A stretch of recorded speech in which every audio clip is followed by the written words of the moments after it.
नीमच में दिन दहाड़े 65 ग्राम सोना चोरी होने की सनसनीखेज वारदात का पुलिस ने कुछ ही घंटों में ऐसा खुलासा किया कि सुनकर हर कोई दंग रह गया। जिस मुनीम ने जेब से सोना पार होने की कहानी सुनाई, वही असल में पूरी साजिश का मास्टरमाइंड निकला है। इस बारे में पुलिस कंट्रोल रूम पर आयोजित प्रेस कॉन्फ्रेंस में एसपी अंकित जायसवाल ने बताया कि पुलिस ने आरोपी को गिरफ्तार कर करीब 12 लाख रुपए मूल्य का सोना बरामद किया है। मामला थाना नीमच कैंट क्षेत्र का है। 2 मार्च 2026 को मंगलम ज्वेलर्स के संचालक मनीष सिहल ने रिपोर्ट दर्ज कराई कि उनके यहां काम करने वाला मुनीम दिलखुश नागदा 65 ग्राम टंच सोना लेकर लौट रहा था। तभी अज्ञात व्यक्ति ने डॉक्टर फजल रहमान की गली में उसकी जेब से सोना निकाल लिया। रिपोर्ट के अनुसार पुलिस ने धारा 303 के 2 BNS में प्रकरण दर्ज कर जांच शुरू की। घटना की गंभीरता को देखते हुए पुलिस अधीक्षक अंकित जायसवाल के निर्देशन में थाना नीमच कैंट और साइबर सेल की संयुक्त टीम सक्रिय हुई। अतिरिक्त पुलिस अधीक्षक नवल सिंह सिसोदिया और नगर पुलिस अधीक्षक किरण चौहान के मार्गदर्शन में थाना प्रभारी निरीक्षक नीलेश अवस्थी के नेतृत्व में टीम ने घटनास्थल के आसपास के CCTV फुटेज खंगाले। जांच में कई तथ्य संदिग्ध पाए गए।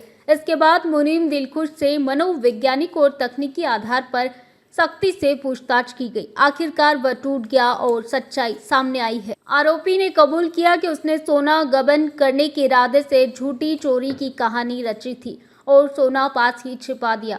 पुलिस ने आरोपी दिलखुश नागदा उम्र 35 वर्ष निवासी ग्राम विसलवास बामनिया को गिरफ्तार कर 65 ग्राम सोना जब्त किया है। पिछले 4 साल से मंगलम ज्वेलर्स पर काम करता था। व्यापारी को मुनीम दिलखुश पर पूरा भरोसा था। घटना के बाद मुनीम ने सोना गली में ही पत्थर के नीचे छुपा रखा था। यह भी सामने आया कि मुनीम पर कुछ कर्ज भी था।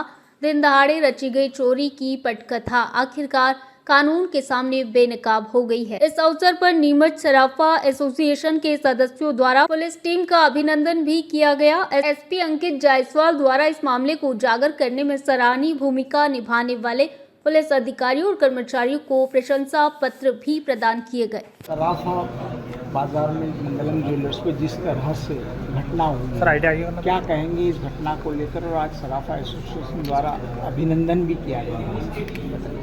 ये सराफा एसोसिएशन पे पहली घटना हुई है कि किसी कर्मचारी ने मतलब ऐसा किया जो चोरी की और उसको पुलिस प्रशासन ने चंद घंटों में उसको पर्दाफाश कर दिया। इसलिए सराफा एसोसिएशन पुलिस प्रशासन का आभार एवं धन्यवाद करने आए थे।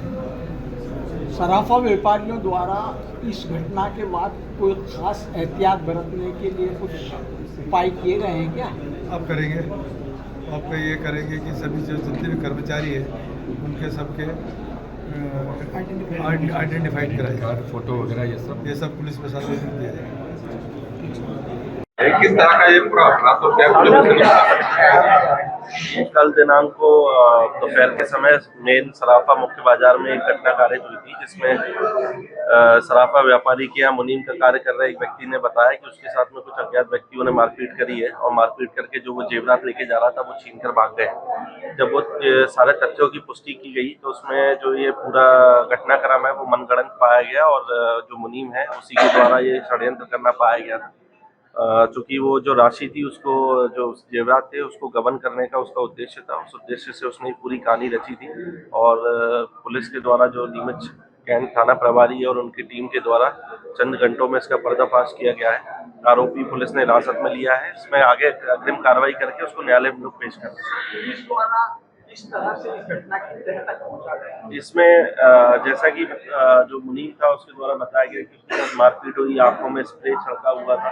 तो जब ये सारी चीज़ों का जब मेडिकल एग्जामिनेशन हुआ उसमें ये चीज़ों की जो अपुष्टि हुई उसमें चीज़ें आई कि इस प्रकार का कोई भी घटनाक्रम उस व्यक्ति के साथ नहीं घटा है।